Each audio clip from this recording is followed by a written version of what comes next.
सोच इस तरीके की है और इस सोच को पूरा करने के लिए बहुत सारे कार्य बचे हुए हैं और मेरे पास पूरा रोड मैप तैयार है। कदम दर कदम हम मटिहानी के विकास के लिए और इस दिशा में मटिहानी को ले जाने के लिए लगातार प्रतिबद्ध हैं। यदि लोगों ने मुझे फिर से मौका दिया तो निश्चित रूप से जैसे मैंने अभी तक कार्य किया है विकास के लिए, वैसे ही मैं निश्चित रूप से आगे और मटिहानी को पूरी तरह से ध्वस्त कर दिया गया। मैं तो बार बार कहता हूं कि बिहार में जंगल राज 2005 में समाप्त हो गया, लेकिन मटिहानी में जंगल राज की स्थापना हो गई 2005 में और वो 2020 तक लगातार वो जंगल राज 2020 तक जंगल राज रहा, बिल्कुल रहा। और 2005 से 2020 तक जंगल राज इसीलिए कर रहा हूँ क्योंकि मटिहानी के पूरे विकास के ही सिस्टम को ही बदल के रख दिया गया।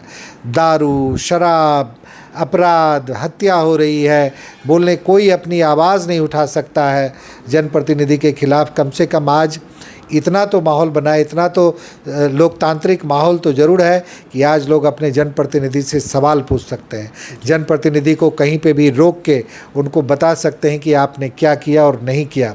ये संस्कृति रहनी चाहिए। इससे पहले की संस्कृति समाप्त हुई है, उससे कुछ लोगों को दिक्कत है तो वो दिक्कत रहेगी। और सभी लोगों को अगर मटिहानी में सेवा करना है और मटिहानी के लोगों की सच्ची सेवा करना है तो उनको सही रास्ते पे आके चलना पड़ेगा, वरना मटिहानी की जनता बहुत ही प्रबुद्ध जनता है। मटिहानी की जनता किसी को भी रास्ते पे लाने में कोई नमस्कार, आप देख रहे हैं न्यूज़ ऑफ बिहार और मैं हूं नीरज कुमार। अभी हमारे बीच मौजूद हैं मटिहानी विधानसभा के वर्तमान विधायक माननीय श्री राजकुमार सिंह जी। रूप से इस व्यस्तम समय में भी मैं कुछ समय लेना चाहेंगे सर से। सबसे पहले सर आपका स्वागत है सर न्यूज़ ऑफ बिहार। बहुत बहुत धन्यवाद, आपका भी बहुत स्वागत है। मटिहानी का कुछ भाग जो है बाढ़ प्रभावित क्षेत्र है और इधर से तो देखने को मिल रहा है कि लगातार हर एक वर्ष बाढ़ हो रही है और आपने शुरू में ही सिर्फ आप ही, उससे पूर्व जो भी थे ये कभी भी अस्थाई समाधान की बात नहीं किए थे, लेकिन आप जब आए तो उसी समय कहे थे कि हम बाढ़ की अस्थाई समाधान करेंगे, लेकिन अभी तक फ़िलहाल वो धरातल पर से देखने को नहीं मिल पाया है, जिसके कारण फिर इस बार भी लोगों को बाढ़ की विभीषिका का दंश झेलना पड़ रहा है। देखिए, बिल्कुल जब 2020 में मैं चुन के आया और 21 की बाढ़ सबसे बड़ी बाढ़ आई और उस बाढ़ के समय माननीय नीतीश कुमार जी मटिहानी विधानसभा में आए और वहीं खरमपुर ढाला पे आए थे। वहाँ पे हम लोगों ने प्रस्ताव किया था कि एक रिंग बांध यदि बन जाए, और तब हमने कहा था कि थर्मल से लेके कौवाकोल तक अगर बन जाए तो इन पंचायतों को और नगर निगम के क्षेत्रों को बाढ़ से अस्थायी समाधान मिल जाएगा। और माननीय नीतीश कुमार जी ने त्वरित कार्रवाई करते हुए उसी दिन, उनके जाने के बाद सेम डे, आप लोग भी उसके शायद साक्षी रहे होंगे, पूरे विभाग की बैठक हुई, विभाग ने प्रस्ताव भेजा और उसके बाद लगातार उस पर सर्वेज हो रहे हैं। अभी भी बाढ़ के समय भी मुझे नहीं जानकारी थी, 9 तारीख को सर्वे की टीम आई थी ये देखने के लिए कि बाढ़ के कारण जो प्रस्तावित रिंग बांध है उसका कितना फैलाव क्षेत्र होता है, कितना उसका हाइट जाता है, क्योंकि उन लोगों के विगत 35 वर्षों का उनको एक एवरेज निकालना पड़ता है ताकि आगे का प्लानिंग हो सके। जो रिंग बांध बनेगा उसमें कितना वाटर का प्रेशर रहेगा, पानी के फ्लक्स के कारण कितना हाइट बढ़ेगा, तो इन सारी चीज़ों का सर्वे सरकार करा रही है। रिंग बांध बनाने के प्रति सरकार पूरी तरह से संवेदनशील है। सर्वे के लिए एक पुणे बेस्ड कंपनी को मैंने कहा है कि जिसको टेंडर दिया गया है, वो कई सर्वेज कर चुकी है और 9 तारीख को पुणे बेस्ड कंपनी के सर्वे के आधार पे जो वाटर रिसोर्स डेवलप डिपार्टमेंट से जो चीज़ मांगा गया था उसका मुआयना करने के लिए पूरा सिंचाई विभाग की टीम इसी 9 तारीख को आई हुई थी। संजोग से मुझे भी उस टीम में रहना था, लेकिन उस दिन सुबह ही हम लोग सामो चले गए थे और आने में देर हो गई, इसलिए उस टीम का जो क्या निर्णय हुआ है और क्या लोगों ने सर्वेक्षण किया है इसके बारे में हम पता करके ही आपको बता सकते हैं। लेकिन बाढ़ का अस्थायी निदान करना सरकार की प्राथमिकता में है। बड़ी योजना है और बड़ी योजनाओं के प्रति पहले तो बड़ी सोच बनानी पड़ती है। तो मटिहानी के विधानसभा के लोगों ने पहले सोचा, सरकार के संज्ञान में दिया। सरकार ने मटिहानी विधानसभा के लोगों की सोच को ग्रहण किया और उसके अनुरूप वो कार्य भी कर रही है। तो मुझे भी पूरा भरोसा है कि हमारा ये सपना भी निश्चित रूप से जल्दी पूरा होगा। जैसे हमारे विकास के सारे सपने पूरे हुए, चाहे वो मटियानी विधानसभा में सड़कों का जाल हो, हॉस्पिटल का निर्माण हो, डिग्री कॉलेज का निर्माण हो, ये सारे सपने भी मटियानी विधानसभा का कम समय में पूरे हुए हैं विगत 5 सालों के अंदर में। तो ये सपना भी निश्चित रूप से हम लोग का पूरा होगा, ऐसा मेरा मानना है। माननीय नीतीश कुमार जी के नेतृत्व में, हमेशा विकास के प्रति सजग रहने वाले मुख्यमंत्री के नेतृत्व में विकास के कभी कोई भी सपने अधूरे नहीं रहेंगे। मतदाता गहन पुनरीक्षण कार्य चल रहा है और इस पर जो है विरोधी लोग सवाल उठा रहे हैं कि बहुत कम समय दिया गया, और इस समय इसलिए कम दिया गया है ताकि जो लोगों का नाम इससे कट जाए और लोग जो मताधिकार का प्रयोग करते हैं उससे वंचित हो। नहीं, ऐसा नहीं है। लोगों का मताधिकार का प्रयोग करने से, वंचित करने से तो सरकार को कोई लाभ नहीं है। हम सरकार तो चाहती है कि जितना कार्य सरकार ने किया है लोगों के लिए, बिहार की जनता के लिए, तो बिहार की जनता अधिक से अधिक संख्या में मतदान में भाग ले। इस समय सर कम दिया गया, इतने कम समय में। उसी सवाल पे मैं आ रहा हूँ। इससे पहले 2003 में भी ये गहन निरीक्षण का कार्य हुआ था मतदाता सूची का, और तब भी सारे कार्य 1 महीने में ही पूर्ण किए गए थे। ये इतनी बड़ी सरकार, आप सर्च कर लें, तब भी 1 महीने के अंदर ही SIR का काम हुआ था 2003 में।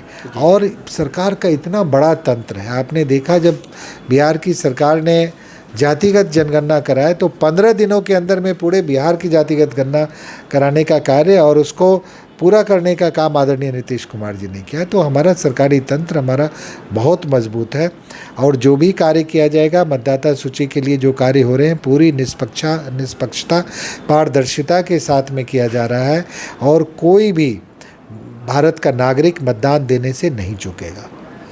सर, आप तो विकास की निश्चित रूप से 15 साल और 5 साल की तुलना किया जाए तो 5 साल में मटिहानी में, चाहे वो सड़क निर्माण की बात हो, चाहे चिकित्सा सुविधा की बात हो, चाहे शिक्षा के क्षेत्र में हो, आप तमाम क्षेत्रों में काम किए हैं।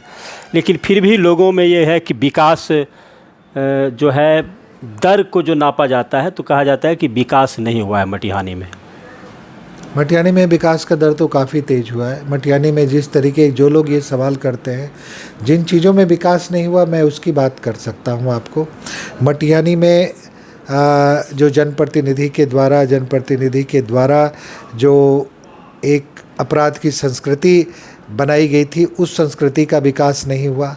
मटिहानी में जो हत्या की राजनीति की जा रही थी, उस हत्या की राजनीति का विकास नहीं हुआ। अपराध की राजनीति का विकास नहीं हुआ। अपराधी को संरक्षण देने का विकास नहीं हुआ। तो इन चीज़ों का विकास निश्चित रूप से नहीं हुआ है, और ये विकास होगा भी नहीं। और ये पूरी तरह से इस तरीके की मानसिकता रखने वाले और सोच को समाप्त कर दिया जाएगा। तो ऐसे लोगों को ही दिक्कत हो रही है, और आम लोगों को इससे किसी प्रकार की कोई दिक्कत नहीं है। मटिहानी ने विकास का एक नया आयाम क्रिएट किया है। आज 5 सालों के अंदर में सरकार की 1500 से अधिक करोड़ की योजना मटिहानी के दलातर पर उतर रही हैं, उतरने वाली हैं, सबकी स्वीकृति हो चुकी है। तो ये मटिहानी के विकास दर का द्योतक है। इससे पहले मटिहानी कभी भी नारियल कंबल से बाहर इसको निकलने नहीं दिया गया। मटिहानी में लोगों को बताया गया और डेलिबरेटली बताया गया कि विकास का मतलब होता है समय समय पर कभी 100-200 का कंबल और नारियल बांट देना, और उसके बाद भजन कीर्तन करते रहिए। प्रतिनिधि का यही विकास है। तो ये विकास का मानदंड नहीं होता, ये तो कोई भी कर सकता है। इतना बहुमूल्य वोट मटिहानी के 3.5 लाख लोग अपना मतदान का प्रयोग करते हैं अपने बच्चों का भविष्य उज्जवल करने के लिए, अपना भविष्य निर्धारित करने के लिए, ना कि किसी एक व्यक्ति का निर्माण करने के लिए। तो यहाँ पे सिर्फ एक व्यक्ति का अपना व्यक्तिगत निर्माण हुआ और मटिहानी को पूरी तरह से ध्वस्त कर दिया गया। मैं तो बार बार कहता हूँ कि बिहार में जंगल राज 2005 में समाप्त हो गया, लेकिन मटिहानी में जंगल राज की स्थापना हो गई 2005 में, और वो 2020 तक लगातार वो जंगल राज 2020 तक जंगल राज रहा। बिल्कुल रहा। और 2005 से 2020 तक जंगल राज इसीलिए कर रहा हूँ क्योंकि मटिहानी के पूरे विकास के ही सिस्टम को ही बदल के रख दिया गया। दारू, शराब, अपराध, हत्या हो रही है, बोलने कोई अपनी आवाज़ नहीं उठा सकता है जनप्रतिनिधि के खिलाफ। कम से कम आज इतना तो माहौल बना है, इतना तो लोकतांत्रिक माहौल तो ज़रूर है कि आज लोग अपने जनप्रतिनिधि से सवाल पूछ सकते हैं, जनप्रतिनिधि को कहीं पे भी रोक के उनको बता सकते हैं कि आपने क्या किया और नहीं किया। ये संस्कृति रहनी चाहिए। इससे पहले की संस्कृति समाप्त हुई है, उससे कुछ लोगों को दिक्कत है, तो वो दिक्कत रहेगी। और सभी लोगों को अगर मटिहानी में सेवा करना है और मटिहानी के लोगों की सच्ची सेवा करना है तो उनको सही रास्ते पे आके चलना पड़ेगा, वरना मटिहानी की जनता बहुत ही प्रबुद्ध जनता है। मटिहानी की जनता किसी को भी रास्ते पे लाने में कोई कोर कसर नहीं छोड़ती है। सर, इसी वर्ष चुनाव है, लगभग नवंबर में चुनाव होने वाली है और इस बार भी यदि जनता आपको दोबारा मौका देती है तो इस क्या लक्ष्य है सर इस बार की, इस 5 साल के अंदर क्या क्या करना है मटिहानी? देखिए, मैंने शुरू में ही कहा है आपको कि मेरा लक्ष्य है कि मटिहानी एक ऐसा विधानसभा बने जिसमें एक जिसको कहते हैं एक आदर्श विधानसभा, जिसमें शिक्षा की आदर्श स्थिति हो, स्वास्थ्य की आदर्श स्थिति हो, युवाओं के लिए रोजगार की एक आदर्श स्थिति बने और हर तरफ लोग एक विकासशील सोच के साथ आगे बढ़े। लोगों का भविष्य बच्चे की सोच में एक ऐसा बदलाव हो कि लगे कि मटिहानी विधानसभा के लोग अलग सोच रखने वाले लोग हैं और विकास में, बिहार के विकास में मटिहानी विधानसभा एक कंट्रीब्यूटर की तरह काम कर रहा है, ना कि मटिहानी विधानसभा बिहार के विकास में एक लाइबिलिटी है। तो हमारी सोच इस तरीके की है और इस सोच को पूरा करने के लिए बहुत सारे कार्य बचे हुए हैं और मेरे पास पूरा रोड मैप तैयार है।